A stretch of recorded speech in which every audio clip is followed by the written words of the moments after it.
So hello and welcome back to PYQpedia. हम लोग 30 days की रैपिड रिवीजन सीरीज चला रहे हैं इन्फोर्समेंट ऑफिसर एपीएफसी 2023 के लिए। और हम लोगों ने सारी सब्जेक्ट कर ली। हमने आर्ट एंड कल्चर में भी बहुत सारी पॉइंट देख ली है। और आज जो हमें स्टार्ट करने वाले हैं वो है हमारा इंडियन पॉलिटी एंड गवर्नेंस। तो इसको मैं कंबाइंड में लूँगा, गवर्नेंस के भी कुछ क्वेश्चन कर लेंगे। और ये जो है हमारा 28वां लेक्चर है। इससे पहले हम 27 लेक्चर किए हैं। और जैसा कि मैंने आपको प्रॉमिस किया था कि we are going to complete this series by 25 of June, तो आज आपको 24 जून है और ये 28वां लेक्चर कर रहे हैं। कल एक मॉर्निंग में लेक्चर होगी और एक इवनिंग में लेक्चर होगी। 2 लेक्चर कल हम करेंगे और हम लोग इस सीरीज़ को कंप्लीट करेंगे। इसके बाद जो छोटे मोटे कुछ टॉपिक होंगे उस पर मैं आपको वीडियो दे दूंगा या मैं पीडीएफ प्रोवाइड कर दूंगा। और मैं होप करता हूँ कि आप लोग की तैयारी बहुत अच्छी चल रही होगी और जितना मैं मेहनत कर रहा हूँ उससे आप लोग ज़्यादा मेहनत करके पढ़ रहे होंगे। डेफिनेटली आपकी जो 30 दिन की सीरीज़ है उसमें बहुत सारी सब्जेक्ट्स हैं वहाँ बहुत ज़्यादा हेल्प करने वाली है। जैसे स्टैटिस्टिक हो गई, उसमें मैंने बहुत ज़्यादा, अकाउंटेंसी हो गई, उसमें आपको अच्छे खासे क्वेश्चन आपको मिल जाएंगे। इंडस्ट्रियल रिलेशन लेवल्स में आपको हो जाएंगे, सोशल सिक्योरिटी हो जाएंगे आपके, क्या कहते हैं उसको, इसमें करंट अफेयर्स में भी बहुत सारी पॉइंट्स हमने की है। 1 पॉइंटर आप कहीं से भी कर लेना, ठीक है ना। आर्ट एंड कल्चर में भी हमने कोशिश की है, फ्रीडम स्ट्रगल में भी हमने कोशिश की है ज़्यादा से ज़्यादा कवर करें। और इंडियन पॉलिटी में मेरी इच्छा है कि हम आपको 3 क्लास में लगभग सारी जो एस्पेक्ट है इंडियन पॉलिटी की उस पर मैं आपको डिटेल में आपको एनालिसिस कर दूं। तो ये हमारा पार्ट 1 का वीडियो है और इसकी पीडीएफ आपको टेलीग्राम चैनल PYQ_pedia पे मिल जाएगा। और ये हमारी जो लास्ट सब्जेक्ट है इंडियन पॉलिटी, है ना, तो ये हम कल तक हम लोग कंप्लीट कर लेंगे। So let's start the session. हम लोग सेशन को बिना लेट किए हुए स्टार्ट करते हैं। और वन मोर थिंग, अगर किसी की कोई क्वेरी है आप गूगल फॉर्म पे आप नोट डाउन करें। मैंने कुछ लोगों से आज कांटेक्ट भी की थी जिनकी कोई इशू थी जो उन्होंने लिखा था, तो उनको मैंने कांटेक्ट की थी। और कुछ लोगों को कांटेक्ट किया था बट उन्होंने रिसीव नहीं किया। मैं लैंडलाइन से कॉल कर रहा था, तो वो उनकी प्रॉब्लम है। But I contacted lots of people, ठीक है। तो अगर आपकी कोई समस्या है तो आप वहाँ पे बता सकते हैं। अगर मुझसे कुछ हेल्प हो सकता है, मेरी कुछ मोटिवेशन से कुछ काम होगा अगर, तो विल डू दैट। और इसके बाद आपको जो है सो कि कुछ क्वेश्चन हम लेंगे कल। लास्ट सेशन जो हमारी होगी नाइट में, उसमें हम कुछ क्वेश्चन लेंगे आपके लिए, ठीक है। So let's start the session. अब फॉर्म जो है सो आपको डिस्क्रिप्शन में मिल जाएगा, वहाँ पे आप फिल कर देना अगर कोई आपको जेन्युइन कुछ ऐसा लग रहा है कि कहीं पे प्रॉब्लम है तो। एल्स मेरे पास भी उतनी टाइम है नहीं, ओके। सो पहला क्वेश्चन जो आपके पास है वो ये है, who among the following speaker of Lok Sabha formally dissociated from the political party after his election as the speaker. कौन सा लोकसभा के ऐसे अध्यक्ष हैं जो जैसे ही उनका लोकसभा अध्यक्ष के पद पे चुनाव हुआ था तो वो क्या किए थे कि जो पार्टी से वो लड़े थे, ठीक है ना। लोकसभा कोई बनेगा तो वो लोकसभा का मेंबर होगा, MP होगा, तभी वो जाके बनेगा ना अध्यक्ष। अब अध्यक्ष बना और अध्यक्ष बनने के बाद वो चाहे तो उस पार्टी को छोड़ सकता है, चाहे नहीं छोड़ सकता, इसकी कोई कॉन्स्टिट्यूशनल में प्रोविजन नहीं है। लेकिन पार्लियामेंट्री हिस्ट्री में एक ओनली स्पीकर थे, उनके कौन थे, नीलम संजीवा रेड्डी। वो क्या किए थे, जैसे ही उनका चार्ज हुआ था, स्पीकर की चार्ज लिए थे, तो वो अपने जिस पॉलिटिकल पार्टी से उनका चयन हुआ था वहाँ से वो रिजाइन कर दिए थे, ठीक है। और यही एक नीलम संजीवा रेड्डी जो हैं, ऐसे एक पर्सन है जो एक ये प्रेसिडेंट बन लेते, ओनली स्पीकर, है ना, हु वाज बाद में unanimously elected as the president of the republic. इनका बिना चुनाव के, है ना, उनको इलेक्टेड, सब लोग सर्वसहमति से ये प्रेसिडेंट चूज किए गए थे। ये ओनली 1 पर्सन थे, नीलम संजीव रेड्डी। तो 2-3 क्वेश्चन आपका हो गया। कॉन्स्टिट्यूशन में ऐसी कोई प्रोविजन नहीं है। ये पहले ऐसे व्यक्ति है जिनको बिना सर्वसहमति से प्रेसिडेंट चुना गया था। और ये ऐसे व्यक्ति थे जिन्होंने स्पीकर जब बना दिया गया इनको, तो ये जिस पार्टी से चुनाव चुन करके आए थे वो पार्टी से रिजाइन कर दिया, ठीक है ना। यह आपको एक्सप्लेनेशन है। अगला है कि which one of the following does not figure in the list of language in the 8th schedule of the constitution of India. अब होती है 8वीं schedule, 8th schedule constitution of India की 8वीं शेड्यूल होती है। और 8वीं शेड्यूल में टोटल 22 लैंग्वेज है। कितने लैंग्वेज है, 22 लैंग्वेज है। असामीज हैं, है ना, कौन कौन लैंग्वेज हैं, असामीज हैं, ठीक है।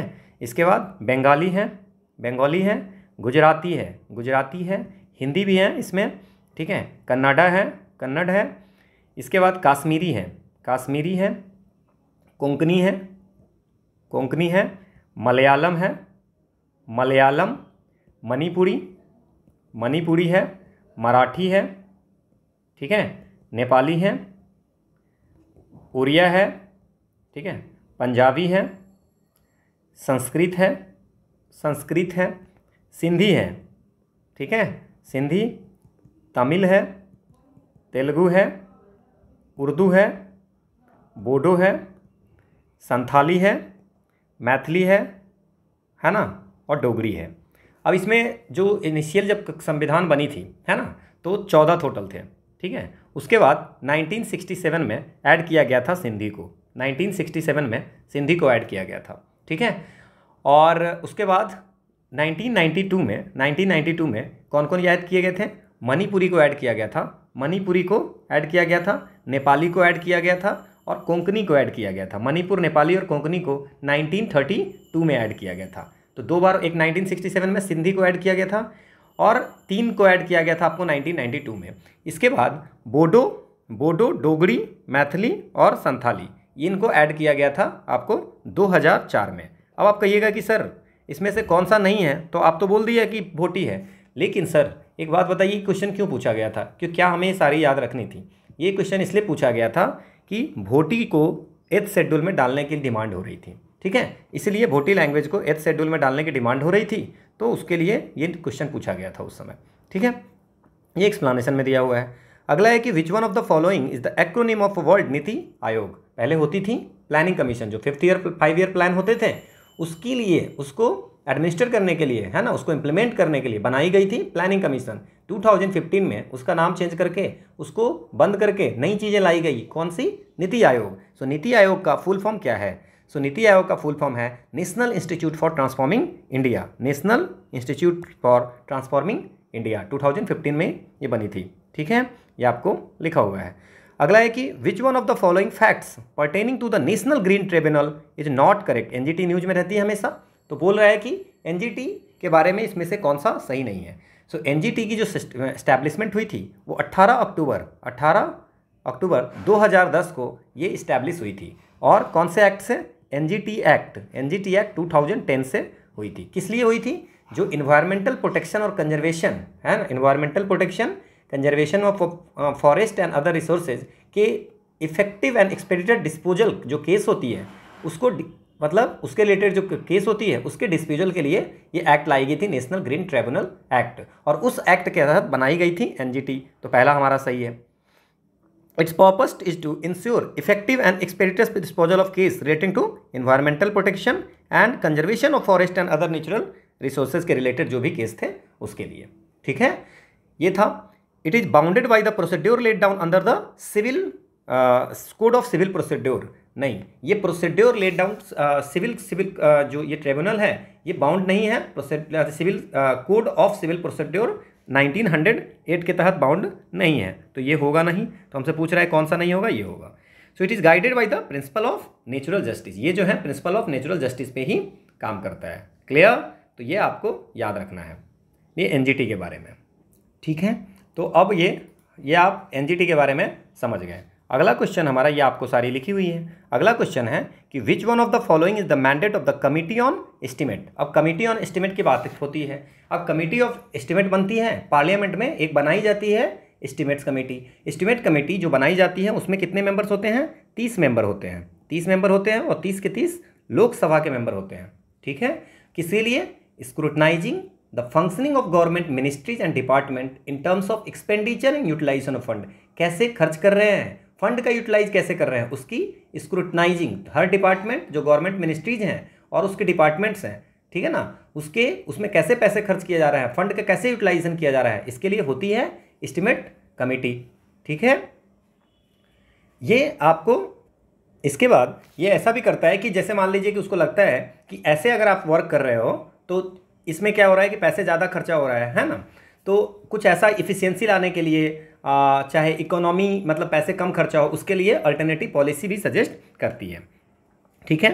तो इसमें क्या है? It reports on what economies improvements in organisation efficiency और administrative reform consistent with the policy underlying the estimates में बी इफेक्टेड। ये भी इस बात पे भी करती है कि जैसे मान लीजिए कोई भी पॉलिसी इंप्लीमेंटेशन हो रहा है तो उसको किस तरह से करे तो थोड़े ज़्यादा अच्छी तरह से इंप्लीमेंट होगी, ठीक है। तो ये भी करती है कमेटी ऑफ एस्टिमेट्स। मुझे लगता है इतना समझ गए।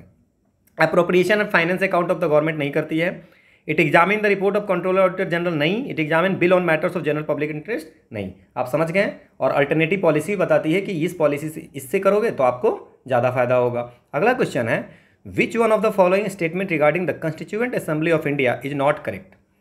बनती है कंस्टिट्यूएंट असेंबली कब बनती है? 1946 में बनती है अपनी कंस्टिट्यूएंट असेंबली। टोटल इसकी स्ट्रेंथ कितनी होती है? 389, है ना। और इसको बोलते हैं पार्शली इलेक्टेड और पार्शली नॉमिनेटेड। इनडायरेक्ट इलेक्शन होती है प्रोविंशियल असेंबली में जितने भी लोग होते हैं, है ना, वो अपने आप में से कुछ लोगों को चूज करते हैं। 296 सीट इसमें से 296 जो होती है वो ब्रिटिश इंडिया की होती है और 93 सीट्स जो होती है प्रिंसली स्टेट की होती है। इसमें से 292 सीट 292 सीट होती है किसके लिए? ब्रिटिश इंडिया, जहाँ पे 11 जो गवर्नर प्रोविंस होते हैं उसके लिए होती है 292, और 4 जो होते हैं चीफ कमिश्नर प्रोविंस जो होते हैं उनके लिए 4 होती है, ठीक है। और पॉपुलेशन के अकॉर्डिंग सीट को बांटी गई होती है, ठीक है। इसके बाद जो सीट्स ब्रिटिश प्रोविंस को किया गया मिला था, है ना, उसमें 3 प्रिंसिपल कम्युनिटीज थे के आधार पे एलोकेट किया गया था। जितने लोग की पॉपुलेशन थे, जिसकी जितनी पॉपुलेशन थी उसके अकॉर्डिंग सीट बांटी गई थी। अब सीट जो ब्रिटिश प्रोविंस में बांटी गई थी वो 3 प्रिंसिपल कम्युनिटी, कौन कौन? मुस्लिम, सिख एंड जनरल, ठीक है। अब प्रिंसली स्टेट का जो थे वो नॉमिनेटेड कौन करते थे? जो प्रिंसली स्टेट होते थे, है ना। पहली मीटिंग इसकी कब होती है? 9 दिसंबर 1946 को। अब देखना है कि कौन सी गलत थी, ठीक। पहला है, the constituent assembly was composed of members who had been elected indirectly by the members of the provincial legislative assembly, ठीक है। सारी जो प्रोविंशियल लेजिस्लेटिव असेंबली होती है वहीं से सिलेक्ट कर लेते हैं लोगों को। The constituent assembly held its first sitting on 9 December 1946, बिल्कुल सही है। The seats in each province were distributed among the 3 main communities Muslim, Sikh and general in proportion to their respective population, बिल्कुल सही है। सो आंसर कौन सा होगा? D होगा। The method of selection in the case of representative of Indian state was to be determined by the governor general, नहीं, governor general नहीं, वो लोग खुद जो है प्रोविंशियल असेंबली के जो लोग थे वो अपने आप में से सिलेक्ट करते थे। तो ये आपका एक्सप्लेनेशन है। Which one of the following statement regarding the overseas citizen of India is not correct. OCI के बारे में क्या सही नहीं है, ठीक है, ठीक है। तो कह रहा है कि an OCI is a citizen of another country, बिल्कुल है। रजिस्ट्रेशन होती है ओवरसीज सिटीजन ऑफ इंडिया की, जो फॉरेन नेशनल है ना, वो अगर वो जो है सो अगर रजिस्टर करती है ओवरसीज सिटीजन ऑफ इंडिया के लिए रजिस्ट्रेशन करती है तो उनको एक OCI कार्ड मिलती है। So OCI is a citizen of another country and OCI passes multiple entry long term visa for visiting India. अब इनकी बेनिफिट क्या होती है कि ये बार बार इंडिया में आ सकती है ना, मल्टीपल एंट्री कर सकती है, विजिट कर सकती है ना, और लाइफ लॉन्ग वीजा इनको मिलती है, ठीक है। कभी भी आ सकते हैं, कितने दिन भी रह सकते हैं, किसी पर्पज़ के लिए। अब इसमें कुछ कुछ चीज़ें हैं, इनको एन OCI इज एट पर विथ NRI, हर मैटर में NRI की तरह OCI का नहीं है, ठीक है ना। An OCI is not entitle to fundamental right to equality opportunity in public employment, बिल्कुल ये सही है आपको। अब देखो इसमें क्या है, जैसे मान लीजिए कि OCI कोई आता है यहाँ पे, तो यहाँ पे पुलिस रिपोर्ट नहीं करनी पड़ती है, जितना दिन भी रहना पड़ेगा, ठीक है। और इनको हर तरह की राइट मिलती है ना, NRI की तरह। बस सिर्फ एक चीज़ नहीं मिलती है, एक्विजिशन ऑफ एग्रीकल्चर और प्लांटेशन प्रॉपर्टीज। आप एग्रीकल्चर या प्लांटेशन प्रॉपर्टीज़ को नहीं ले सकते हो, तो इसमें सारा ऑल जो लिखा हुआ है ये गलत हो गया, ठीक है। ये एक्सप्लेनेशन में सब कुछ लिखा हुआ है। अगला है कि फोर्स्ड लेबर और बेगार is a violation of which one of the following article of the constitution of India. अब बाल श्रम या बेगार ये भारत के संविधान के किस अनुच्छेद के कार्य से अतिक्रमण है, पता होना चाहिए। आर्टिकल 16 कहता है इक्वलिटी ऑफ अपॉर्चुनिटी, क्या बोलता है? Equality of opportunity, fundamental right पूरी डटी हुई होनी चाहिए इन matter of equality of opportunity in public employment. Article 17 बात करता है एबोलिशन ऑफ अनटचेबिलिटी, है ना। आर्टिकल 19 बात करती है फ्रीडम ऑफ स्पीच, है ना, फ्रीडम ऑफ स्पीच के बारे में। आर्टिकल 23 बात करते हैं prohibition of traffic in human beings and forced labour, ठीक है। तो ये आपको आसान सा क्वेश्चन था, इसमें हमने चारों आर्टिकल को देख लिया, ये आपको एक्सप्लेनेशन में लिखा हुआ है। अगला है which one of the following is not a constitutional body, कौन सा कॉन्स्टिट्यूशनल बॉडी नहीं है? इलेक्शन कमीशन ऑफ इंडिया का गठन होता है, आर्टिकल 324 में है कि जो इलेक्शन होती है ना, इलेक्शन को कंट्रोल करने के लिए, उसको डायरेक्शन देने के लिए एक होती है इलेक्शन कमीशन। तो आर्टिकल 324 में इलेक्शन कमीशन को लिखा हुआ है, तो that's mean this one is the constitutional body. The finance commission, हमने बात की थी कि फाइनेंस कमीशन आर्टिकल 280 में प्रेसिडेंट जो है वो गठन करता है एक फाइनेंस कमीशन का, है ना। तो आर्टिकल 280। ऑफिशियल लैंग्वेज कमीशन, जो ऑफिशियल लैंग्वेज कमीशन है उसके बारे में आर्टिकल 344 में लिखा हुआ है कि प्रेसिडेंट ऑफ इंडिया, है ना, वो एक बना सकता है ऑफिशियल लैंग्वेज कमीशन, है ना, ठीक है। तो ये हो गया आर्टिकल 344 में लिखा हुआ है। The national commission for women, the national commission for women, ये एक स्टैट्यूटरी बॉडी है, स्टैट्यूटरी किसी एक्ट से आया हुआ है। So this one is the statutory body, जो गवर्नमेंट में जितनी भी वीमेन के लिए पॉलिसी बनती है उसमें एडवाइस देती है ये नेशनल कमीशन फॉर वीमेन। तो this one is not a constitutional body, जिसके इस बारे में संविधान में नहीं लिखा हुआ है, that not a constitutional body. ये आपको एक्सप्लेनेशन में सब दिया हुआ है। अगला है कि panchayat extension to the schedule area, PESA act के बारे में 1996 के बारे में बात कर रहा है। Permit self governance of natural resource, कौन करेगा भाई, है ना, सेल्फ गवर्नेंस, है ना, प्राकृतिक संसाधनों के स्वविभाजन की अनुमति किसको दी गई है? Gram sabha, gram panchayat, the chairman of gram panchayat, forest dweller of a village situated in the area mentioned in the 5th schedule of constitution of India. इसमें से क्या होगा? पेशा बनाई जाती है, पार्ट 9 में है, बात की गई है पंचायत के बारे में बात की गई है ना। तो पंचायत में जिसमें जहाँ जहाँ पंचायत लागू था उसको एक्सटेंड करने का, है ना, कि एक्सटेंशन, उस प्रोविजन को एक्सटेंड करने के लिए, है ना, शेड्यूल एरिया में पंचायत लाने के लिए यह लाई गई थी panchayat extension to the schedule area, नाम से क्लियर है। इसमें बात की गई थी to ensure self governance through gram sabha, gram सभा के थ्रू, आपको विलेज असेंबलीज हैं, ग्राम सभा के थ्रू सेल्फ गवर्नेंस की बात की गई हुई है ना, शेड्यूल एरिया में। जो राइट होगी इसमें लिखा हुआ है कि right of tribal communities who are resident of schedule area, है ना, समझ गए, ट्रेडिशनल राइट हो चाहे नेचुरल रिसोर्स पे राइट होगा, उन पे उनके ग्राम सभा, किस ग्राम सभा, विलेज असेंबली, कौन से विलेज असेंबली, जो उस शेड्यूल एरिया में रहते होंगे, है ना। और जितनी भी डेवलपमेंट या सोशल सेक्टर की जितनी भी कंट्रोल करने वाली डिसीजन होंगी वो ली जाएगी, ग्राम सभा को दी गई है। सो आंसर क्या हो गया? ग्राम सभा। ये आपको एक्सप्लेनेशन में लिखा गया है। What is the number of state and union territories in India? कितने स्टेट हैं, कितने यूनियन टेरिटरीज हैं? ठीक है, आप बता दीजिए कितने हैं। अब आप देखो इसमें जो बात करते हैं, इसमें जो है जो ये क्वेश्चन पूछा गया था उस समय की बात और अब की बात करते हैं। अभी जो है कितने स्टेट हैं? 28 टोटल स्टेट हैं। कितने स्टेट हैं? 28 स्टेट हैं। और यूनियन टेरिटरीज की संख्या जो हो गई है, यूनियन टेरिटरी एक है अंडमान निकोबार, 1 इज चंडीगढ़, एक हो गया आपको दिल्ली, 3 हो गए JNK और लद्दाख, ये हो गए 5 हो गए। इसके बाद लक्षद्वीप, इसके बाद पुडुचेरी, कितने हो गए? 1 2 3 4 5 6 7 और लद्दाख हो गया। इसके बाद इसमें चंडीगढ़ हो गया। इसके बाद एक है दादरा एंड नगर हवेली और दमन दीव को मर्ज कर दिया गया है। ठीक है, तो टोटल 1 2 3 4 5 6 7 8 मतलब 28 स्टेट है और 8 यूनियन टेरिटरीज हैं। ठीक है, इसमें से कोई नहीं होगा। ठीक है, 28 8 क्लियर। ये आपको दिया हुआ है detail.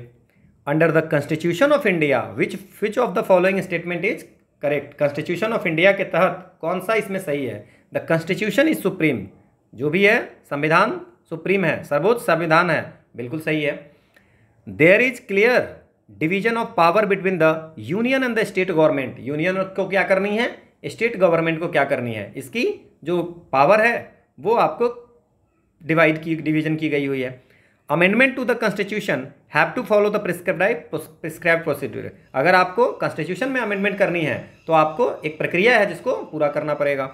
The union parliament and the state legislature sovereign नहीं है, जो ये चाहेगा वही नहीं करेगा। ये इंडिया में पार्लियामेंट सोवरिन नहीं है ना।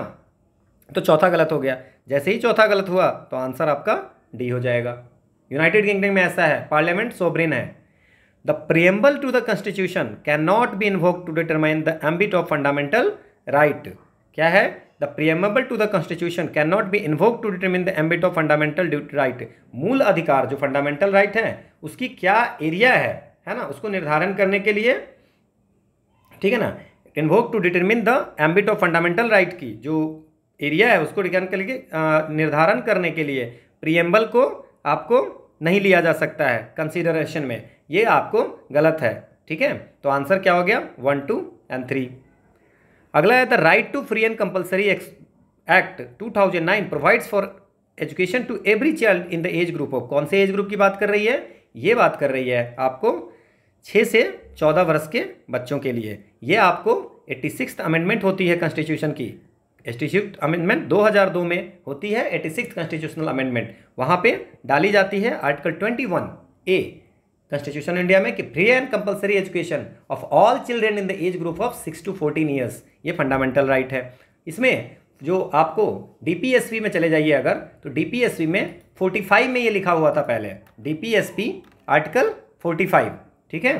तो डीपीएसपी आर्टिकल 45 में है, तो पहले 45 में था 6 से 14 वर्ष की, इसके बाद चेंज करके डीपीएससी 45 में लिखा हुआ है कि स्टेट को इंश्योर करना है early childhood up to age 16। जब फंडामेंटल राइट में चला गया 6 से 14, तो डीपीएसपी आर्टिकल 45 में है कि early childhood care and education of all children until they complete age of 6 वर्ष, जब तक बच्चे 6 साल का नहीं हो तब तक स्टेट को इंश्योर करना है अर्ली चाइल्डहुड केयर और एजुकेशन। तो ये हो गया आपको, ये आपको एक्सप्लेनेशन है। अगला है कि the prime minister of India is a member of Rajya Sabha, अगर प्राइम मिनिस्टर मेंबर होगा राज्यसभा का, हो सकता है, बिल्कुल हो सकता है, प्राइम मिनिस्टर राज्यसभा का मेंबर हो सकता है। अब बोल रहा है कि क्या होगा, he can make a statement only in Rajya Sabha, नहीं, ये दोनों में कर सकता है। प्राइम मिनिस्टर लोकसभा राज्यसभा में दोनों में क्या कर सकता है, स्टेटमेंट दे सकता है। He has to become a member of the Lok Sabha within, नहीं, ऐसा कुछ जरूरत नहीं है। मनमोहन सिंह जी राज्यसभा से ही मेंबर थे, तो ऐसा नहीं है कि उनको 6 महीने के अंदर लोकसभा का मेंबर बनना पड़ेगा। हाँ, अगर किसी को प्राइम मिनिस्टर बनाया जाता है जो किसी दोनों सदनों में किसी का सदस्य नहीं है, तो उसको 6 महीने के अंदर दोनों में से किसी सदन में सदस्य बनना पड़ता है। तो ये हो गया गलत। He will not be able to speak on the budget in the Lok Sabha, क्यों नहीं बोल पाएगा भाई, सब जगह बोल पाएगा। He will not be able to vote in his favour in the event of, अगर नॉन कॉन्फिडेंस मोशन उनके खिलाफ होती है तो नॉन कॉन्फिडेंस मोशन में वो बोल तो सकते हैं, लेकिन चूंकि वो लोकसभा के मेंबर नहीं है और नॉन कॉन्फिडेंस मोशन लोकसभा में आती है, तो वहां पे वो वोट नहीं दे पाएंगे। तो बिल्कुल डी आपका सही है। अगला है कि which one of the following form the basic premises for developing the Indian constitution, जो कोई भी चीज़ है बनाते हैं तो उसमें बेसिक क्या थी, जिसमें सब कुछ ऐड की गई थी, तो बेसिक जो प्रीमाइसेज थी वो थी the government of India act 1935, तो बेस जो थी और उसी में उन्होंने ऐड किया था। क्लियर। अगला है the Malimath committee looked at way to reform the, Malimath committee क्या है, मलिमत कमेटी बनाई गई थी 2000 ईस्वी में, जिन्होंने रिपोर्ट दिया था 2003 में। इन्होंने criminal justice system of India में क्या रिफॉर्म होना चाहिए, criminal justice system of India में क्या रिफॉर्म होता था उसके बारे में बताया था। So Malimath committee, criminal justice system in India, ये आपको हो गया। अगला है the parliament can make any law for whole और any part of India for implementing international treaties, international treaties को लागू करने के लिए पूरे इंडिया में या किसी भी पार्ट के इंडिया के पार्ट में इंप्लीमेंट करने के लिए पार्लियामेंट लॉ बना सकती है। ये आपको आर्टिकल 253 ऑफ इंडियन कॉन्स्टिट्यूशन ये लिखा हुआ है कि कोई भी इंटरनेशनल एग्रीमेंट हो, कोई इंटरनेशनल ट्रीटी हो, कोई कन्वेंशन हो, उनको लागू करने के लिए, है ना, या किसी कन्वेंशन किसी एग्रीमेंट हो रही है किसी कंट्री के बीच में, है ना, या इंटरनेशनल कॉन्फ्रेंस में अगर कोई डिसीजन मेड की गई हुई है, ठीक है ना, तो पार्लियामेंट के पास पावर है कि वो पूरी कंट्री के लिए या किसी पार्ट ऑफ टेरिटरी के लिए लॉ बना सकता है। With the consent of all state, नहीं, ऐसा कोई ज़रूरत नहीं है। With the concept of majority of state, without the consent of any state वो बना सकता है, ठीक है, international to implement international treaties, ये आर्टिकल 253 में पावर दिया हुआ है। अगला है कि which of the following are the roles of the finance commission in India, finance commission पे तो हमने बहुत पढ़ाई की है। फाइनेंस कमीशन आर्टिकल 280 से बनती है फाइनेंस कमीशन, अभी कौन सी चल रही है, 15th फाइनेंस कमीशन, कौन हेड है, NK सिंह, ठीक है। The distribution of money collected through tax, तो देखो 280 में लिखा हुआ है कि प्रेसिडेंट बनाते हैं एक कमीशन, फाइनेंस कमीशन, वो करते हैं distribution between the union and state of the net proceed of tax, जितनी टैक्स आती है ना, तो टैक्स के थ्रू उसको डिस्ट्रीब्यूट करना। Evaluation of centrally sponsored scheme, है ना, और to develop 5 year plan, 5 year plan का इनका कोई भी काम है नहीं। Evolve principle based on which funds are allot, इसके बाद कॉन्स्टिट्यूशन में ये भी लिखा हुआ है कि इनका ये भी काम है कि पहला तो जो टैक्स होगा उसको कैसे डिस्ट्रीब्यूट करनी है, दूसरा कि जो किस बेस पे, किस प्रिंसिपल पे, जैसे अभी आपको मैंने बताया था कि बहुत सारी थी, इनकम डिस्टेंस थी, एरिया था, है ना, तो इन सब बेसिस पे टैक्स जो है सो स्टेट में बांटना है, बट कैसे बांटना है वो है, सो एलोकेशन बिटवीन स्टेट में करेंगे किस शेयर में, वो भी बात किया है। सो 1 and 3 इज राइट, ये आपको आर्टिकल 280 में लिखा हुआ है। अगला है कि what was the position held by doctor S Radhakrishnan before the he became to the vice president of India. जब ये vice president of India doctor Sarvepalli Radhakrishnan बनते हैं, उससे पहले ये कौन से पोजीशन पे होते हैं? तो ये उससे पहले ambassador of the Soviet union रहते हैं। ठीक है, ये आपको। अगला है कि speaker of the Lok Sabha appoints the chairman of the public account committee. देखो, पब्लिक अकाउंट कमेटी बहुत इंपॉर्टेंट है, हमेशा क्वेश्चन पूछे जाते हैं। सो पब्लिक अकाउंट कमेटी 1921 में बना था, इंट्रोड्यूस हुआ था सबसे पहले।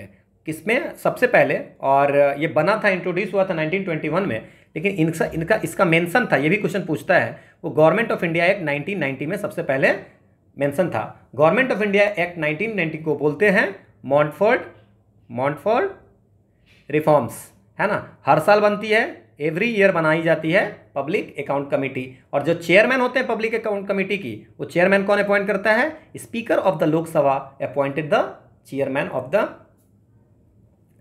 The committee. 22 मेंबर होते हैं टोटल।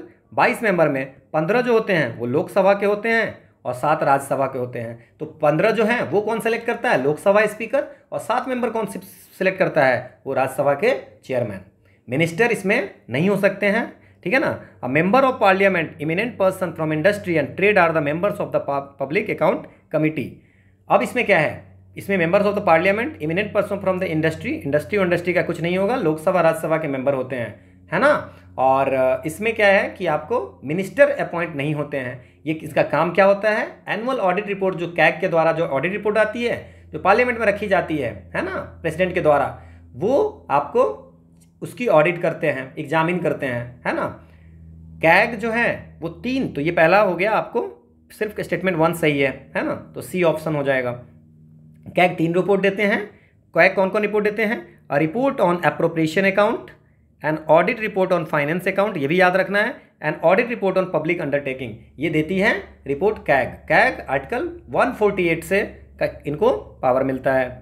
अगला है कि in which part of the Indian constitution worker participation in management had been incorporated. किस संविधान के किस पार्ट में ये वर्कर का पार्टिसिपेशन होनी चाहिए इंडस्ट्री के मैनेजमेंट में, वो लिखा हुआ है। तो आर्टिकल 43A, जो कि ऐड किया गया था 42nd कॉन्स्टिट्यूशनल अमेंडमेंट एक्ट 1976 में, वहाँ पे है कि स्टेट को इंश्योर करना चाहिए कि जो वर्कर हो उसकी पार्टिसिपेशन होनी चाहिए। कहाँ पे? मैनेजमेंट ऑफ एस्टेब्लिशमेंट इंडस्ट्री में होना चाहिए, ठीक है। तो ये आपको 43A में, so this is the in directive principle of state policy. अगला क्वेश्चन है, the following provision protection of monuments and places and object of national importance is a fundamental right है कि डायरेक्टिव प्रिंसिपल है कि fundamental duty है कि presidential order है। तो आपको पता होगा कि article 49 of the constitution of India, इसमें लिखा हुआ है कि protection of monuments and places and objects of national importance. State की ये ड्यूटी है कि हर मॉन्यूमेंट, प्लेस, है ना, या आर्टिस्टिक ऑब्जेक्ट जो हिस्टोरिक इंटरेस्ट का जो भी होगा, है ना, उसको, और जो चीज़ जो नेशनल इंपॉर्टेंस का होगा उसको स्पॉइलेशन से बचाना है, डिसफिगरमेंट से बचाना है, डिस्ट्रक्शन से, रिमूवल से, डिस्पोजल से इसको बचाना है। तो ये ड्यूटी है। तो ये आर्टिकल 49 किस में आ जाएगा? Directive principle of state policy में। अगला है the 7th schedule of the constitution of India. 7th schedule में क्या है भैया? शेड्यूल लैंग्वेज, ये आपको 8th शेड्यूल में है। 8th शेड्यूल में शेड्यूल लैंग्वेज की बात की गई है। ओथ एंड अफर्मेशन ये 3rd शेड्यूल में है। आपसे पूछ रहा है कि 7th शेड्यूल में क्या है। एडमिनिस्ट्रेशन ऑफ ट्राइबल एरिया ये 5th में है एंड 6th में है। अब 5th में क्या है? Administration control of schedule areas and schedule tribe में सीधे लिखा हुआ है। 6th में बताया गया है कि भैया उस जगह की शेड्यूल एरिया जहाँ पे असम, मेघालय, त्रिपुरा और मिजोरम, ठीक है। तो ये असम, मेघालय, त्रिपुरा, मिजोरम में ट्राइबल एरिया को एडमिनिस्ट्रेशन करने के लिए ये है, ठीक है। तो ये होगा नहीं। सो आंसर क्या होगा? Union state and concurrent list. ये आपको 7th शेड्यूल में है, यूनियन स्टेट और कॉन्करेंट लिस्ट दी गई हुई है। तो आपको ये समझ में आ गया होगा। अगला है the president of India is elected by the members of N electoral college consisting of elected members of. कौन कौन होते हैं? आर्टिकल 54 में लिखी हुई है कि इलेक्शन कैसे होगी प्रेसिडेंट की। So president shall be elected by the members of electoral college. कौन कौन वोट देगा उसमें? The elected member of both house of parliament. कौन सा? Not nominated, elected member of both house of parliament, तो बिल्कुल सही है, elected member of both house of parliament. और elected member of legislative assembly of states, बिल्कुल सही है। और यूनियन काउंसिल ऑफ मिनिस्टर, ये तो एमपी में ही आ जाएगा। यूनियन काउंसिल ऑफ मिनिस्टर आपको अगर मान लीजिए कि चुने हुए होंगे, इलेक्टेड होंगे, तो इलेक्टेड में ही आ जाएंगे बोथ हाउस पार्लियामेंट में। अगर वो नॉमिनेटेड होंगे तो वोट नहीं दे पाएंगे, तो ये ऑप्शन नहीं होगा। तो इलेक्टेड कॉलेज में क्या होगा, elected member of both house of parliament and the elected member of legislative assembly of the state including the national capital territory of Delhi, Jammu Kashmir and Puducherry. तो आंसर क्या हो जाएगा, 1 और 2। ये एक्सप्लेनेशन में आपको पूरी ये कॉन्स्टिट्यूशन ऑफ इंडिया से ही हमने काट के दी है। अगला है the responsibility of preparation of electoral rules in India. कौन बनाएगा भाई इलेक्टोरल रूल्स, आर्टिकल 324 में लिखा हुआ है, superintendence direction and control of preparation of the electoral rolls for and conduct of all election of parliament, legislature हर state का, president और वाइस प्रेसिडेंट, इसके लिए बनाना है, काम दी गई है इलेक्शन कमीशन को। क्या क्या करना है, इलेक्टोरल रोल बनाना है, पार्लियामेंट की सारी इलेक्शन करवानी है, लेजिस्लेटिव असेंबली की हर स्टेट की करानी है, और लेजिस्लेचर की करानी है, इसके बाद किसी करानी है प्रेसिडेंट और वाइस प्रेसिडेंट की। तो ये काम किसको दिया गया है, इलेक्शन कमीशन को, article 324 of the constitution of India के तहत। At the time of becoming the prime minister of our country, अब प्राइम मिनिस्टर कोई बन रहा है तो उसके लिए क्या क्राइटेरिया है, must B member of one of house of the parliament, if not must become a member of one of the house with in 6 month. दोनों में से किसी एक हाउस का मेंबर होना चाहिए। अगर वो एक हाउस का मेंबर नहीं है तो 6 महीने के अंदर उनको बन जाना, बिल्कुल सही है। Need not necessarily be a member of one of house of parliament but must get elected as a member of Lok Sabha, Lok Sabha नहीं, किसी भी हाउस का मेंबर 6 महीने के अंदर बनना है। Must be a member of one of house of parliament prior to appointment, ऐसा कुछ नहीं है, ठीक है ना। Must be a member of Rajya Sabha, नहीं ऐसा कुछ नहीं है। सो पहला हमारा सही है, आर्टिकल 74(5), आर्टिकल 74 सब सेक्शन 5 में कहते हैं कि मिनिस्टर हु और any period of 6 consecutive month is not a member of either house of parliament shall at the expiration of that period cease to be a minister. अगर 6 महीने तक नहीं बना, मेंबर नहीं है, अगर 6 महीने तक नहीं है तो वो क्या हो जाएगा, मिनिस्टर के रूप से हट जाएगा। अगला है which one of the following institution is not set up by the constitution of India. अब आपको पता है कि article 315 union public service commission बन के बात में होती है कि there shall be a public service commission for the union and a public service commission for each state के लिए होना चाहिए। यह आर्टिकल 315 में लिखा हुआ है। इलेक्शन कमीशन के बारे में आर्टिकल 324 में लिखा हुआ है। प्लानिंग कमीशन, यूनियन जुडिशियरी जो है वो आर्टिकल 124 से 147 के बीच में यूनियन जुडिशियरी के बारे में लिखा हुआ है। तो ये सारी तो कॉन्स्टिट्यूशनल बॉडी हो गई।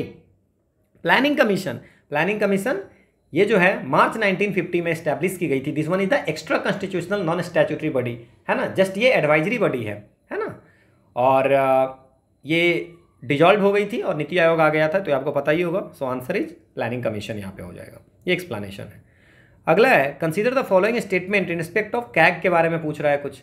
अब कैग जो है आर्टिकल 148 में लिखा हुआ है कि there shall be a controller and auditor general of India who shall be appointed by the president. तो एक होते हैं CAG is appointed by the president of India, और उसको रिमूव किया गया था and only be removed from office in like manner and a like ground as a जज of supreme court. Supreme court को जज को जैसे हटा सकते हैं उसी तरह से इसको हटाया जा सकता है। ये आर्टिकल 148 का 1 में लिखा हुआ है। ये हमारा सही हो गया। द फॉर्म, इसके बाद reports on the accounts of the states are submitted to the president who shall cause this to be placed before the parliament. अब क्या है, आर्टिकल 150 में लिखा हुआ है कि the account of the union of the end of the state shall be kept in such form. Okay, so the form in which account of the centre, ये लिखा हुआ है आर्टिकल 150 में। आर्टिकल 150 में लिखा हुआ है कि the accounts of the union and of the state shall be kept in such form as the president may on the advice of CAG of India prescribe. बोला उसी तरह अकाउंट को रखेगा सेंटर और स्टेट, जिस में जो प्रेसिडेंट आपको जो बताएगा कि इस तरह से रखना है उस तरह से रखेगा, है ना। और वो बताएगा कौन, प्रेसिडेंट को, कैग। क्लियर। अब क्या है, reports on the accounts of the state. देखो कैग जो होता है वो यूनियन का जो अकाउंट होता है, यूनियन का जो अकाउंट्स होता है related to reports related to accounts of the union, वो प्रेसिडेंट को देता है और प्रेसिडेंट जो है सो पार्लियामेंट को देता है। क्लियर। और जो स्टेट से रिलेटेड अकाउंट होता है वो गवर्नर को देता है और गवर्नर जो है सो लेजिस्लेचर के पास रखता है। तो reports on the account of state are submitted to the president, नहीं, ये गवर्नर को देता है और वो जो है पार्लियामेंट को नहीं रखता है, स्टेट लेजिस्लेचर को रखता है। समझ में आ गया। तो ये पहला नहीं होगा। सो पहला नहीं होगा, दूसरा तीसरा आंसर हो जाएगा आपका। इसमें और भी एक चीज़ आपको बता देता हूँ कि भाई कैसे हटाई जाती है, सुप्रीम कोर्ट के जज को हटाई जाती है कि अगर प्रेसिडेंट ऑर्डर पास करेगा तब हटेगा। लेकिन प्रेसिडेंट कैसे ऑर्डर पास करेगा कि majority of total membership of the house, है ना, and not less than 2/3 members of the house present and voting, ठीक है ना, उतना लोग अगर वोट करेगा तो वो रिमूवल हो जाएगा, है ना। कौन से? प्रूव्ड मिसबिहेवियर या इनकैपेसिटी से उसको हटाया जा सकता है। तो पार्लियामेंट से पास होगा, उसके बाद प्रेसिडेंट उसको जो है ऑर्डर निकालेगा और उससे आपको हटा दिया जा सकता है। अब इसमें कितने वोट चाहिए? Majority, by a majority of not less than 2/3 of members, ठीक है। टोटल की मेजोरिटी भी होनी चाहिए, ऐसा नहीं कि अब लोग गए ही नहीं, कम में कर लिए। टोटल की भी मेजोरिटी होनी चाहिए और जितने लोग प्रेजेंट हैं उसका 2/3 मेंबर को वोट देने हैं। क्लियर? होप आपको समझ में आ गया होगा। So answer is 2 and 3 only. ये सारी चीज़ें इसमें लिखी हुई है। अगला है consider the following statement regarding limitation on the authority of Indian parliament. अब इंडियन पार्लियामेंट की ऑथोरिटी के बारे में बात की गई है। Most of the important laws can be introduce in parliament with the prior consent of the president. ऐसा कुछ नहीं है। Most of the important laws president से परमिशन लेके नहीं, ऐसा कुछ है। Parliament has to operate within the jurisdiction earmarked by the constitution. Constitution में जो बोला है उसके अकॉर्डिंग पार्लियामेंट को वर्क करना है, ठीक है। तो पहला तो होगा नहीं, क्योंकि आपको पता होगा कि आर्टिकल 3 के तहत जो भी चेंज होती है, स्टेट के बाउंड्री नेम वगैरह में चेंज होती है, उसमें आपको प्रायर परमिशन ऑफ प्रेसिडेंट की जरूरत पड़ती है। और मनी बिल में प्रायर परमिशन पड़ती है। कॉन्स्टिट्यूशनल अमेंडमेंट बिल में तो पड़ती ही नहीं है परमिशन, प्रायर परमिशन की। तो इसलिए मोस्ट जो लिखा हुआ है ये वर्ड सही नहीं है। पार्लियामेंट को आपको जो कॉन्स्टिट्यूशन है उसके जुडिक्शन में वर्क करना पड़ता है, तो ये बिल्कुल सही है। सो आंसर क्या हो जाएगा? 2 ओनली। अगला है the purpose of adjournment motion in our parliament. क्या है? अपने पार्लियामेंट में एडजर्नमेंट मोशन का क्या पर्पस है, ठीक है, ये क्वेश्चन है। अब देखो, होती है एडजर्नमेंट मोशन। अब एडजर्नमेंट मोशन का पर्पस क्या है? ये सिर्फ इंट्रोड्यूस की जाती है ओनली इन लोकसभा, सिर्फ लोकसभा में इंट्रोड्यूस की जाती है। और to draw the attention of the house to a definite matter of urgent public importance. ये मैटर है बहुत अर्जेंट पब्लिक इंपोर्टेंस का है, तो उसमें हाउस का अटेंशन दिलाने के लिए एडजर्नमेंट मोशन होती है। इसमें आपको कम से कम 50 मेंबर्स की सपोर्ट चाहिए होती है, needs the support of 50 members. इसके बाद इसमें डिस्कशन होती है, कम से कम 2.5 घंटे की होती है, ठीक है ना, 2 hours and 30 minutes की, ठीक है। और तो to allow a discussion on definite matter of urgent public importance, यही हो गया। To let opposition member collect information from the concern ministry, ऐसा कुछ नहीं है। To allow a reduction of a specific amount in the demand of grant, ये होता है कि अगर स्पेसिफिक अमाउंट से करते हैं तो इसको बोलते हैं इकोनॉमी कट मोशन, ठीक है, ये एडजर्नमेंट मोशन नहीं होता है। To postpone the proceeding to check the inappropriate of the violent behaviour on the part of members, ये सब गलत है। आंसर आपका ए है, ठीक है, ये आपको एक्सप्लेनेशन में लिखा हुआ है। अगला क्वेश्चन है what is common to Sardar Hukum Singh, Jagjivan Ram, Indrajit Gupta, Somnath Chatterjee and Seth Govind दास, इन सब में कॉमन क्या है, ठीक है, ठीक है। तो पूछा जाता है कि क्या सब सारे जो हैं, जो आपको हुकुम सिंह हैं, जगजीवन राम, इंद्रजीत गुप्ता, सोमनाथ चटर्जी और सेठ गोविंद दास, ये सारे क्या स्पीकर थे? नहीं, स्पीकर नहीं थे। और डिप्टी स्पीकर थे? नहीं, डिप्टी स्पीकर नहीं थे। ये थे आपको प्रोटेम स्पीकर थे। आप जगजीवन राम का नाम सुने होंगे, लेबर मिनिस्टर, ये 7वें और 8वें लोकसभा में, 7th और 8th लोकसभा में ये आपको जगजीवन राम 7th और 8th लोकसभा में प्रोटेम स्पीकर हुआ करते थे। इंद्रजीत गुप्ता जो थे, वो इंद्रजीत गुप्ता की अगर बात करें 10वें, 11वें, 12वें और 13वें लोकसभा में प्रोटेम स्पीकर थे। Somnath Chatterjee before being selected as the speaker, जो 2004 से 2009 तक में ये स्पीकर थे, तो उससे पहले ये होते थे प्रोटेम स्पीकर। सेठ गोविंद दास जो हैं दूसरा, तीसरा, चौथा, 5वां लोकसभा में आपको ये प्रोटेम स्पीकर थे।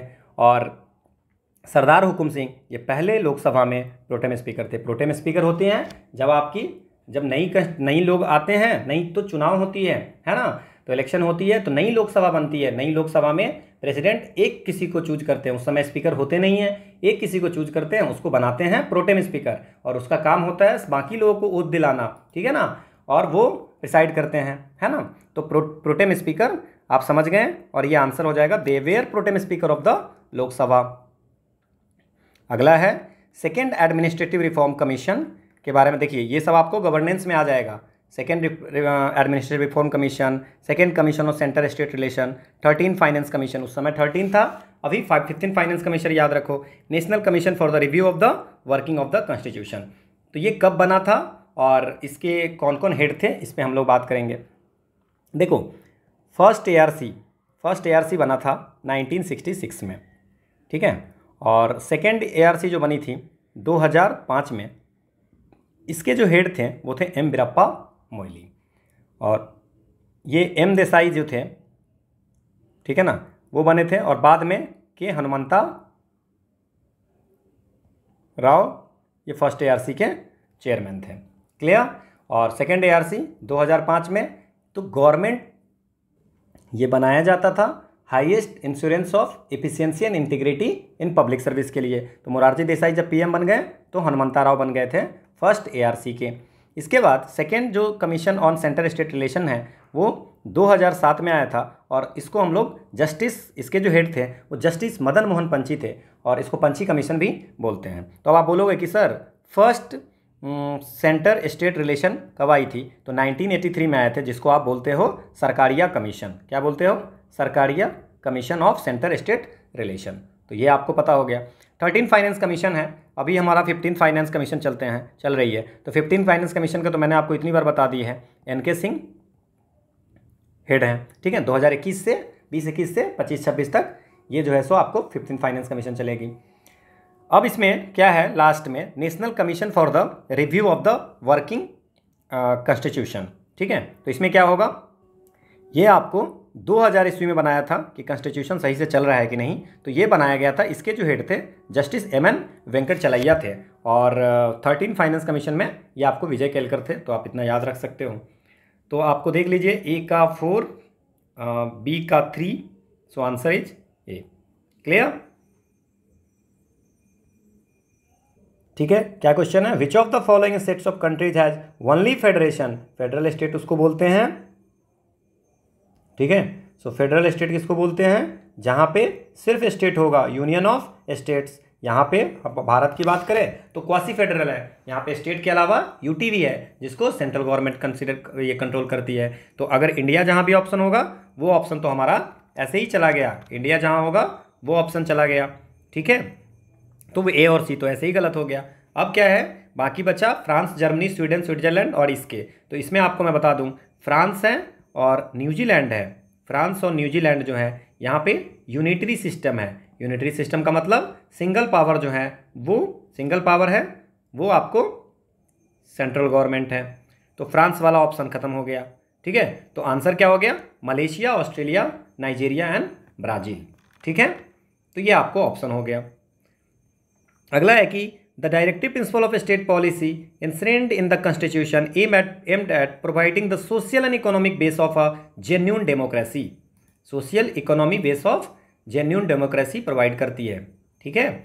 इसके बाद क्या है, the directive principle are merely directive which the government has to kept in mind while framing policy and is not enforceable through court of law. ये आर्टिकल 337 में है ना, ये लिखा हुआ है कि ये इन्फोर्सेबल नहीं है। डायरेक्टिव प्रिंसिपल जस्ट एक डायरेक्टिव है गवर्नमेंट को, गवर्नमेंट को ऐसा करना चाहिए, है ना, ये इन्फोर्सेबल कोर्ट में नहीं है। द डायरेक्ट, तो ये सही है। Directive principle of state policy enshrined in the constitution aim at providing the social and economic base of genuine democracy. बिल्कुल, ये दोनों सही है आपका। क्लियर? ये आपको हो गया। अगला है, every state in India has a high court in its territory. Her state के टेरिटरी के अंदर में एक हाई कोर्ट है। आपको देख के सोच के गलत लग रहा होगा, ऐसा कुछ नहीं है ना। हर स्टेट के टेरिटरी में नहीं है, क्योंकि अगर आप बात करें पंजाब, हरियाणा, चंडीगढ़, तीनों का एक हाई कोर्ट है, Punjab and Haryana high court. Jammu Kashmir, Ladakh का एक है, लद्दाख की टेरिटरी में कहाँ पे है? नहीं है ना। केरला हाई कोर्ट, केरला और लक्षद्वीप का एक कॉमन हाई कोर्ट है। असम, नागालैंड, मिजोरम और अरुणाचल प्रदेश का एक कॉमन हाई कोर्ट है। तमिलनाडु, पुडुचेरी का एक कॉमन हाई कोर्ट है, मद्रास हाई कोर्ट। वेस्ट बंगाल, अंडमान निकोबार का कैलकाता है, ठीक है ना। महाराष्ट्र, गोवा, दादरा एंड नगर हवेली और ये दमन दीव, इसका है Bombay high court. As per the constitution of India each state is provided to have a high court. हर स्टेट का एक हाई कोर्ट होना चाहिए, ठीक है ना, लेकिन हर स्टेट के टेरिटरी में होगा ऐसा कुछ नहीं लिखा हुआ है। So answer is C, only B is correct. आप देख लीजिए आर्टिकल 214 में there shall be high court for each state. हर स्टेट के लिए एक हाई कोर्ट मेंशन होना चाहिए। ठीक है, आप इसमें देख लीजिएगा कौन कौन से स्टेट में दो दो है, वैसे मैंने बता दिया है। अगला क्वेश्चन है which of the following statement is not correct, इसमें से कौन सा सही नहीं है। 42वां constitution amendment extended the term of Lok Sabha and state legislative assembly for 5 year to 6 year, कौन सा सही नहीं है। 42वां कॉन्स्टिट्यूशनल अमेंडमेंट जो है लोकसभा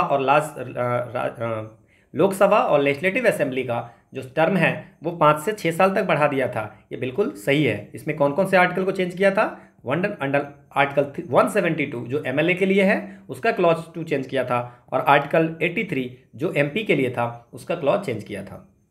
इसके बाद the president can dissolve the Lok Sabha on the advice of the prime minister, 74(1) article 74(1) है ना। 85(2)(b) the president may from time to time dissolve the house of the people, है ना। और तो ये आपको सही है। Money bills can not be introduce in the Rajya Sabha, money bill जो आर्टिकल 1110 आर्टिकल 110 बोलता है कि money bill can only be introduce in the Lok Sabha. कोई बिल मनी विल है कि नहीं कौन डिसाइड करेगा, वो स्पीकर डिसाइड करता है।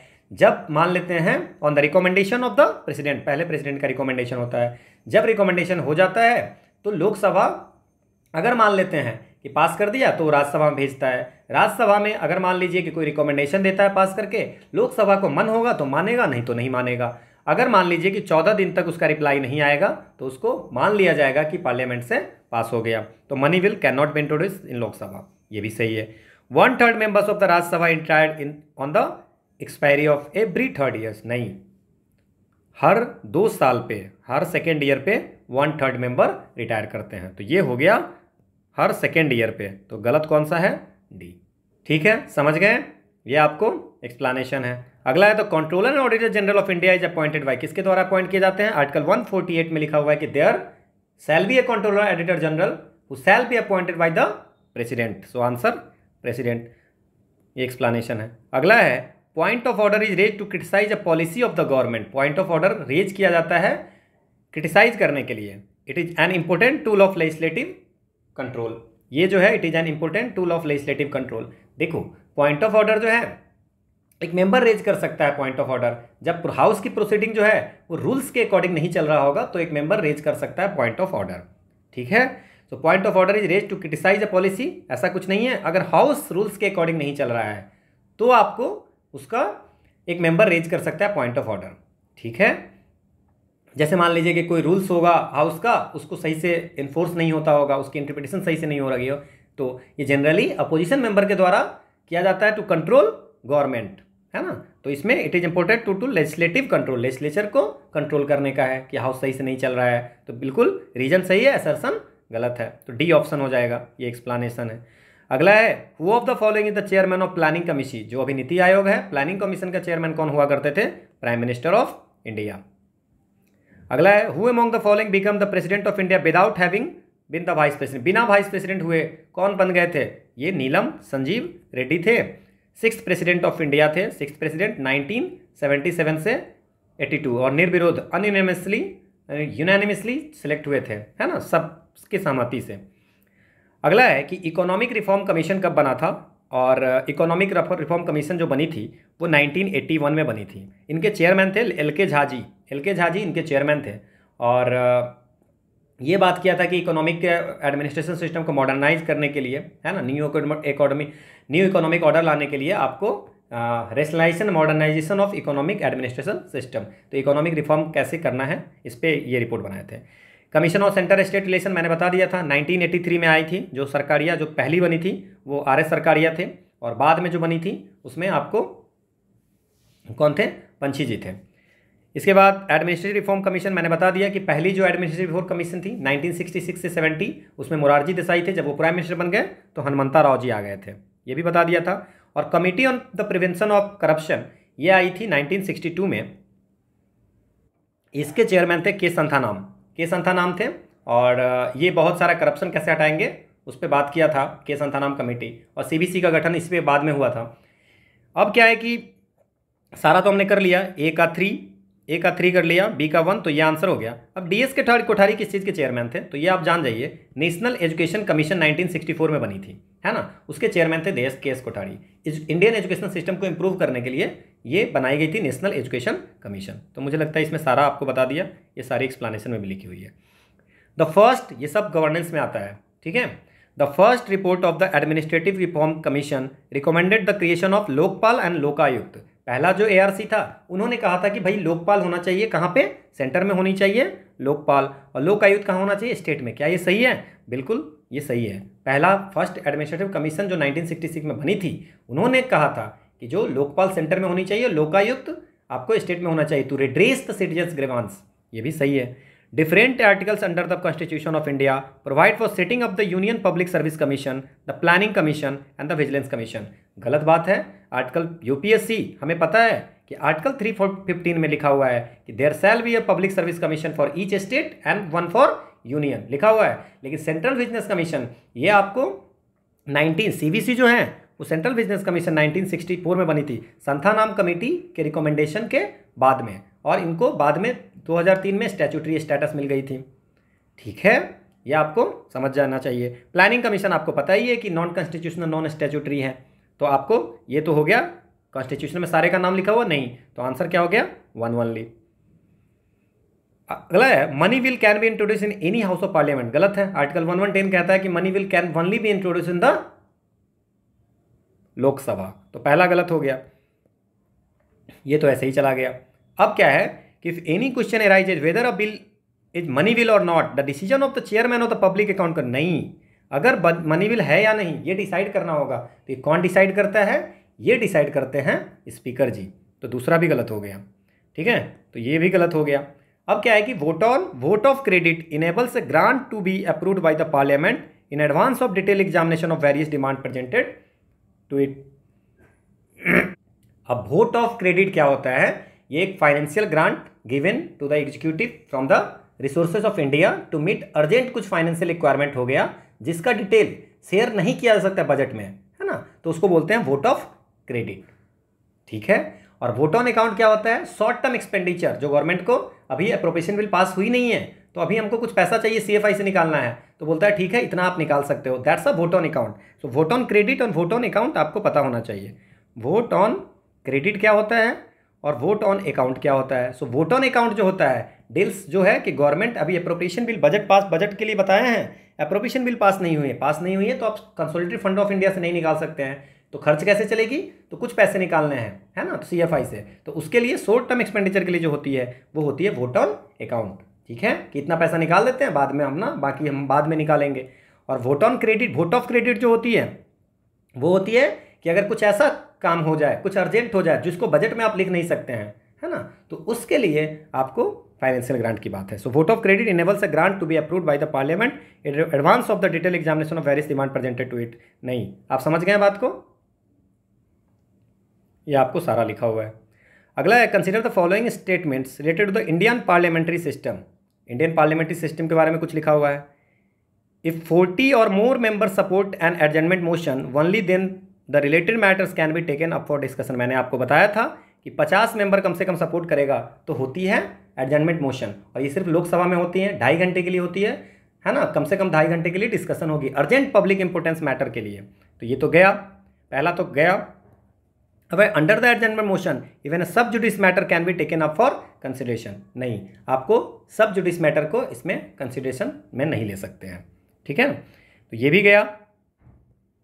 अब क्या है, under article 112 of the constitution of India the union finance minister causes to be laid before both the houses of parliament and annual financial statement for each financial year. गलत बात है। Article 112 कहता है annual financial statement the president shall in respect of every financial cause to be laid before both the house of parliament a statement of estimated receipt and expenditure of the government of India for that year, है ना, उसको बोलते हैं financial statement. मतलब कि 112 में कहता है कि होती है एक एनुअल फाइनेंशियल स्टेटमेंट जो प्रेसिडेंट दोनों हाउस में, हाउस के पास दोनों वो रखते हैं, है ना। सो ये फाइनेंस मिनिस्टर नहीं होगा, प्रेसिडेंट होगा, ये एक्सप्लेनेशन है। तो इसमें आंसर क्या हो जाएगा, कोई भी नहीं। अगला है which one of the following statement is not correct, कौन सा सही नहीं है। अब इसमें मैं आपको बता देता हूं कि the special marriage act 1954 extends to all the states and union territories of India. तो स्पेशल मैरिज जो होगा, an act to provide a special form of marriage in certain cases, और ये पूरे इंडिया में लागू होती है, तो ये बिल्कुल सही है। इसके बाद the Hindu marriage act 1955 applies to Buddhist Jainism, Sikhs and और हिंदू के अलावा बुद्ध, जैन और सिख दोनों सबके लिए है। बिल्कुल हिंदू मैरिज एक्ट 1955 जो है बैरसेवा, लिंगायत या ब्रह्मो, प्रार्थना समाज, आर्य समाज, बुद्धिस्ट, जैन, सिख जो भी ये सारे जो भी हैं उन सबको इंक्लूड करता है Hindu marriage act 1955। The Hindu succession act 1956 recognises the right of women to inherit property of an intensive equally with men. ये पहले नहीं था हिंदू सक्सेशन एक्ट में, जब ये क्वेश्चन बनी थी उस समय नहीं था, तो इसका आंसर सी था। बट 2005 में, ठीक है ना, 2005 में गवर्नमेंट ने क्या कर दिया कि डॉटर को भी इक्वल राइट है फादर्स के प्रॉपर्टीज में, ठीक है, तो ये इसलिए अब सही हो गया। Muslim, Christian and Parsis in India have no adoption law and can take a child under the guardian and wards act 1890 only under the foster care. Muslim, Christian, Parsi, Jew के जो गवर्न होते हैं, है ना, वो गार्जियन एंड वार्ड्स एक्ट 1890 से होते हैं, है ना, क्योंकि इनमें फॉर्मल एडॉप्शन नहीं अलाउड है। और हिंदू, सिख, बुद्धिस्ट एंड जैन्स जो होते हैं वो आपको अलाउ किससे होते हैं? Hindu adoption and maintenance act 1956 से आपको एडॉप्शन जो है सो मैनेज होती है, ठीक है। अगला है an amendment of the constitution of India can be initiated by the introduction of a bill for the purpose in only in the Lok Sabha. फिर से गलत हो गया। आर्टिकल 368 कहती है, क्या कहती है कि भैया अमेंडमेंट कर सकते हैं और किसी में भी लेके जा सकते हैं, ठीक है। तो ये जो है पहला आपको ये तो हो गया गलत कि ओनली लोकसभा में नहीं है, आप लोकसभा, राज्यसभा कहीं भी जा सकते हैं आर्टिकल 368 पे। अ bill providing for the formation of new state and for the alteration of boundaries for name of the existing state in India can be introduce in the parliament only on the recommendation of president of India. मैंने बोला था आपको कि article 3 के तहत जो भी होती है उसमें आपको प्रेसिडेंट की प्रायर परमिशन लेनी होती है। सो आर्टिकल 3 में है नया स्टेट का फॉर्मेशन करना हो या स्टेट को अल्टर करना हो, बाउंड्री चेंज करना हो, नेम चेंज करना हो, ये सब होगा, वो आपको किसी भी हाउस में पार्लियामेंट में हो सकता है, लेकिन after the recommendation of the president. अब जब प्रेसिडेंट रिकमेंडेशन के लिए जाइएगा तो अगर बिल में एरिया किसी स्टेट का इफेक्ट करनी हो, बाउंड्री, नेम चेंज करना होगा, तो वो प्रेसिडेंट क्या करते हैं, उस बिल को रेफर करते हैं to the legislature, president to the legislature of the estate, कि उनकी व्यू जानने के लिए, उनका व्यू बाइंडिंग नहीं होता है बट उनकी व्यू जानने के लिए भेजी जाती है। तो ये बिल्कुल सही है कि प्रेसिडेंट के रिकमेंडेशन के बाद में होगा। तो पहला सही नहीं है और दूसरा सही है, आंसर तो हो ही गया। In India a bill seeking to amend the representation of state in parliament has to be passed by simple majority of both house of parliament. अगर मान लीजिए कि कोई भी फेडरल प्रोविजन को चेंज करना होगा तो आपको रेटिफिकेशन की भी जरूरत पड़ती है, हाफ ऑफ द स्टेट से सिंपल मेजोरिटी में रेटिफिकेशन की भी जरूरत पड़ती है ना, ठीक है, क्लियर। तो ये आप समझ जाइए, ये आपको एक्सप्लेनेशन में सब लिखा हुआ है। अगला है कि which one of the following is the correct statement. The term of the Lok Sabha can be extended by the parliament for a period. कितने दिन के लिए हो सकता है? So not exceeding 6 months at a time during proclamation of emergency but not exceeding in any case a period of 3 months after the proclamation of 3 month नहीं है, ठीक है ना। मतलब कह रहा है कि अगर मान लेते हैं कि 6 महीने की बढ़ा दिए और 6 महीने तक बढ़ा दिए और जब इमरजेंसी खत्म हो जाती है ना, ड्यूरिंग इमरजेंसी 6 महीने पे बढ़ाते चलेंगे, जैसे ही इमरजेंसी खत्म हो गया उसके 3 महीने के बाद प्रोक्लेमेशन जो इमरजेंसी होगी, जो टर्म होगा वो आपको सीज हो जाएगा, है ना, विद इन 6। तो 3 महीने नहीं है, वो 6 month है। So not exceeding 1 year at a time, एक बार में 1 साल मिल सकता है, 6 महीने नहीं। ड्यूरिंग प्रोक्लेमेशन ऑफ इमरजेंसी जब होगी तो, but not exceeding in any case a period of 6 months after the proclamation of emergency has ceased to be operate. जब इमरजेंसी खत्म हो जाएगा तो उसके 6 महीने से ज़्यादा आप टाइम नहीं बढ़ा सकते हैं। तो नेशनल इमरजेंसी के समय में लोकसभा का जो कार्यकाल है वो मैक्सिमम 1 साल एक बार में आप बढ़ा सकते हो पार्लियामेंट में लॉ पास करके। इस तरह से 5वां जो लोकसभा था, 5th लोकसभा, उसकी जो एक्सटेंड हुई थी 2 बार हुआ था, है ना, by the extension of duration act 1976। But जो एक्सटेंशन होगी वो आपको जैसे ही इमरजेंसी खत्म होगा उसके 6 महीने के अंदर आपको इलेक्शन करा लेना है, उसके बाद इमरजेंसी खत्म होने के 6 महीने के बाद वो एक्सटेंशन नहीं रहेगा। तो ये आपका बी सही है, यह आपको एक्सप्लेनेशन है। Consider the following statement, the Indian parliament is not sovereign and the legislature passed by it is subject to judicial. हमने पहले बात किया था कि इंडियन पार्लियामेंट जो है वो सोवरेन नहीं है और इसके जुडिशियल रिव्यू सुप्रीम कोर्ट कर सकती है, तो ये बिल्कुल सही है। In India the fundamental rights and directive principle of state policy are enforceable by the court. Article 37 कहता है कि जो डायरेक्टिव डीपीएसपी है वो इन्फोर्सेबल कोर्ट में नहीं है। तो बोल रहा है कि फंडामेंटल राइट और डीपीएसपी दोनों इन्फोर्सेबल है, तो ये गलत हो गया। सो आंसर क्या हो गया? 1 ओनली। ठीक है, अगला है who among the following are the Bharat Ratna. जो भारत रत्ना किसको किसको मिला है, तो ये उस समय का क्वेश्चन है। तो उस समय ये आपको अमर्त्य सेन को मिला था, गुलजारी लाल नंदा को मिला था और सत्यजीत रे को मिला था। ठीक है, अब जो है इसमें अगर अभी का याद रखोगे आप तो अभी नए में मिला था 2019 में प्रणब मुखर्जी को, और भूपेन हजारिका को, नानाजी देशमुख को मिला था। 15 में मदन मोहन मालवीय को और अटल बिहारी वाजपेयी को। 2014 में सचिन तेंदुलकर को मिला था। बस इतना आप याद रख सकते हैं। MS स्वामीनाथन को अभी तक मिला नहीं है ना। तो ये आपको गुलजारी लाल नंदा को मिला हुआ है, सत्यजीत रे को मिला हुआ है। ठीक है, तो बस आप इतना याद रखें, अभी नानाजी देशमुख, भूपेन हजारिका और प्रणब मुखर्जी को मिला हुआ है। The chief minister of Delhi is appointed by the president of India. तो चीफ मिनिस्टर जो दिल्ली का है वो प्रेसिडेंट के द्वारा अपॉइंट किया जाता है, बिल्कुल।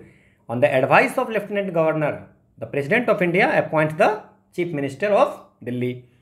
इसके बाद the Delhi police and municipal corporation of Delhi do not come under the administrative purview of the Delhi. बिल्कुल, ये सेंट्रल गवर्नमेंट के अंदर में आता है। सो आंसर बोथ है 1 and 2 सही है, ये एक्सप्लेनेशन है। अगला है the legislative assembly of a state can not have more than 450 and not less then 50 members chosen bye direct election from the territorial constituency.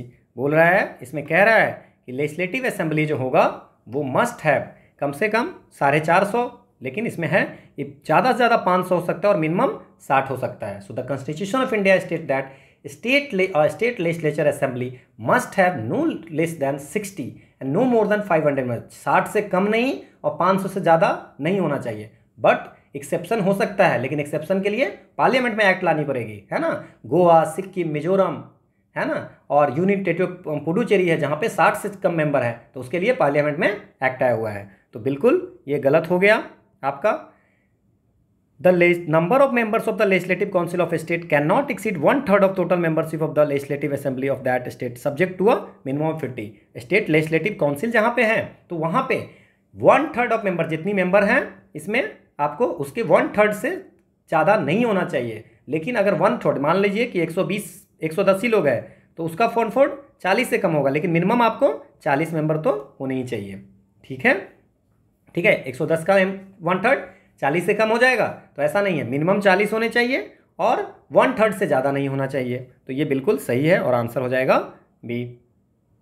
ये आपको एक्सप्लेनेशन है। Okay, so this is all about for today's class for polity and हम लोग अगली class जो कल 2 करेंगे उसमें और भी तरह तरह के क्वेश्चन लेंगे। लगभग सारी पूरी पॉलिटी में जितने भी इंपॉर्टेंट पॉइंट है उसकी हम डिस्कस करेंगे, और मुझे लगता है इतना भी अगर आप करके जाते हो तो आप अच्छा खासा क्वेश्चन सॉल्व कर पाओगे। बाकी जो ज़्यादा पढ़े हैं वो अच्छी बात है। So hard work beats talent when talent doesn't work hard. देखो, अगर आप बहुत टैलेंटेड हो, ठीक है ना, तो बहुत टैलेंटेड हो, पढ़ नहीं रहे हो तो कुछ नहीं होगा। और एक बहुत कम टैलेंट वाले हैं और वो पढ़ रहा है, मेहनत कर रहा है, तो वो सक्सीड हो सकता है। 1 साल में नहीं, 2 साल में होगा। और आप सोचते हो कि हम तो 2 महीने में कर लेंगे, 6 महीने में, ऐसे there are lots of people जो बोलते हैं कि हम तो बस 2 महीने में निकाल लेंगे, तो ऐसा नहीं होता है। So hard work beats talent, talent को हार्ड वर्क बीट कर सकता है। व्हेन टैलेंट डजंट वर्क, लेकिन कब? जब टैलेंट जो है वो काम नहीं कर रहा है। ठीक है ना, समझ में आ गया ये कोट? ठीक है, तो ध्यान रखना है, आप टैलेंटेड हैं तो पढ़िए भी। ऐसा नहीं है कि आप टैलेंटेड हैं इसका मतलब पढ़ेंगे नहीं। PDF आपको टेलीग्राम चैनल पे मिल जाएगा। And thanks for watching. हम लोग कल लास्ट क्लास करेंगे, 2 क्लास करेंगे पॉलिटी की, और होप्स हो कि आपको पॉलिटी में मैंने गवर्नेंस के भी कुछ क्वेश्चन किए थे, ARC वगैरह जितनी भी थी, सरकारिया कमीशन, पंची कमीशन, ये सब गवर्नेंस में आ जाती है। और भी कुछ गवर्नेंस के क्वेश्चन करेंगे। 3 दिन में जितने क्वेश्चन हम लोग करेंगे that's more than enough for revision purpose. मैं हर आपको जितनी भी इसमें ये हैं ऑप्शंस है उसको मैं एक्सप्लेन कर रहा हूँ, सो डैट कि आपकी एक हॉलिस्टिक अप्रोच हो जाए। ठीक है ना, कि क्वेश्चन जो पूछे हुए हैं सारे पूछे हुए क्वेश्चन थे, और ये सारे 2002 APFC, 2004 APFC, 2012 APFC, 2015 APFC की सारी पॉलिटी के क्वेश्चन हमने आज किए हैं। इसके बाद EPFO की 2015 की क्वेश्चन की है, और 2020 की क्वेश्चन, 2021 वाली क्वेश्चन, ये हम लोग 4-6 पेपर के जितने भी पॉलिटी के क्वेश्चन थे वो हमने किए हैं। कल हम लोग करेंगे UPSC सिविल सर्विसेज की, CDS की, NDA की, CISF की, ALC की, LEO के जितनी भी हैं वो सब हम 2 पेपर में कोशिश करेंगे कि नई कॉन्सेप्ट पे जो भी क्वेश्चन है वो हम लोग करेंगे। सो थैंक्स फॉर वॉचिंग, मिलते हैं कल।